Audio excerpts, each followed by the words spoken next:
الحمد لله وكفى وسلام على عباده الذين اصطفى أما بعد فأعوذ بالله من الشيطان الرجيم بسم الله الرحمن الرحيم ما كان محمد أبا أحد من رجالكم ولكن رسول الله وخاتم النبيين وقال النبي صلى الله عليه وسلم أنا خاتم النبيين لا نبي بعدي أو كما قال عليه الصلاة والسلام صدق الله وصدق رسول النبي الكريم. سامعین گرامی قدر، حضرات علماء کرام اور میرے طالب علم ساتھیو، السلام علیکم ورحمۃ اللہ وبرکاتہ. آج میں آپ حضرات کے سامنے جس موضوع پر لب کشائی کرنا چاہتا ہوں وہ ہے عقیدہ ختم نبوت قرآن کی حدیث کی روشنی میں.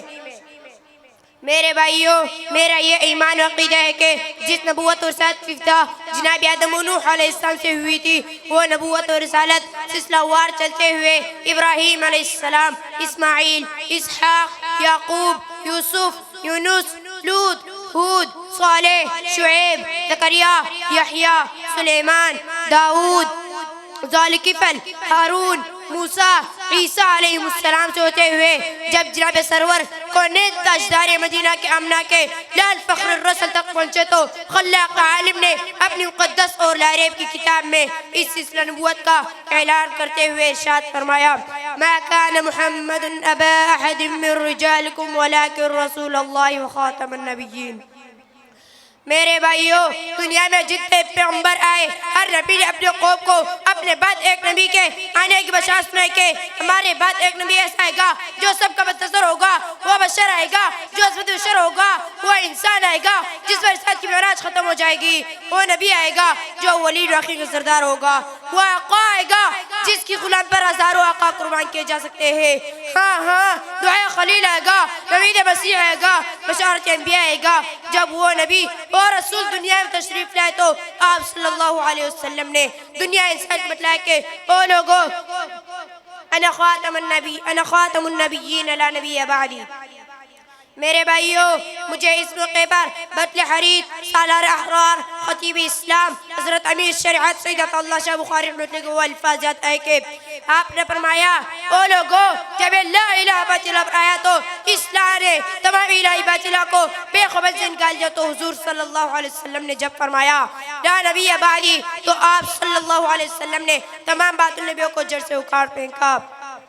سامعین گرامی قدر، میں نے قرآن کو کہا، قرآن بھی حضور کی خدمت کا اعلان کرتا ہے، خود حضور بھی اپنی خدمت کا اعلان فرما رہے ہیں. میں صحابہ کرام رضی اللہ دروازے پر بھی گیا کہ صحابہ کرام رضی کیا فرماتے ہیں، تو مجھے پیغمبر کے صحابہ رضی اللہ میں سے ایک ایسا عاشقی صادق ملا، حالانکہ پیغمبر کا اور صحابی عاشقی صادق ہے مگر اس کی بات کچھ اور ہے. میں اس سے پوچھا کہ آپ پیغمبر کی خدمت کے حوالے کیا کہتے ہو؟ تو اس نے کہا: دیکھتے نہیں، میرے نزدیک پیغمبر کی خدمت کی اتنی اہمیت عامل ہے کہ میرے 12,000 سپاہی میں رسول کی حرمت میں قربان ہو گئے. اس عاشقی صادق کو دنیا صدیق اکبر کے نام سے جانتی ہے. علماء کرام تشریف فرمائے، ان کی موجودگی میں عرض کرنے لگا ہوں جو کہ سب سے پہلے اجماع جس امت کا ہوا تھا وہ پیغمبر کی خدمت کا ہوا ہے. اسی کا یہ نتیجہ تھا کہ جب کبھی کوئی کذاب نبوت کا اعلان کرتا تو صحابہ کرام رضی اللہ سے دجال اور کذاب سمجھتے تھے.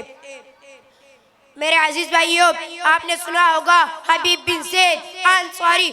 کو آن حضرت نے امام قبیلہ بنو حنیفہ مسلمہ کذاب کی طرف بھیجا. مسلمہ کذاب نے حضرت بیب سے کہا: کیا تم اس بات کی گواہی دیتے ہو کہ محمد صلی اللہ علیہ وسلم اللہ کا رسول ہے؟ حضرت بیب نے کہا: ہاں. مسلمہ کذاب نے حضرت بیب سے کہا: کیا تم اس بات کی گواہی دیتے ہو کہ مسلمہ بھی اللہ کا رسول ہے؟ حضرت بیب نے جواب میں فرمایا: بہرا ہوں، تیری یہ بات سن نہیں سکتا. مسلم بار بار یہ سوال کرتا رہا، وہ یہی جواب دیتے رہے اور مسلمہ ان کا ایک ایک اعضا کاٹتا رہا، حتیٰ کہ حبیب بن زید کے جسم کے ٹکڑے ٹکڑے کر کے ان کو شہید کر دیا. گویا اس وقت بھی حبیب بن زید کے دل کی یہ آواز تھی: جو ہوں فرعون میں ان کو خدا کہہ دیو مشکل ہے، جو ہوں فرعون میں ان کو خدا کہہ دیو مشکل ہے، جو ہوں دجال میں ان کو انبیاء کہہ دیو مشکل ہے. مجھے زنجیر پہنا دو، مجھے سولی پر چڑھا دو، مجھے زنجیر پہنا دو، مجھے سولی پر چڑھا دو، مگر کر میرے رہزنوں کو رہنما کے جو مشکل ہے وآخر دعوانا الحمدللہ رب العالمین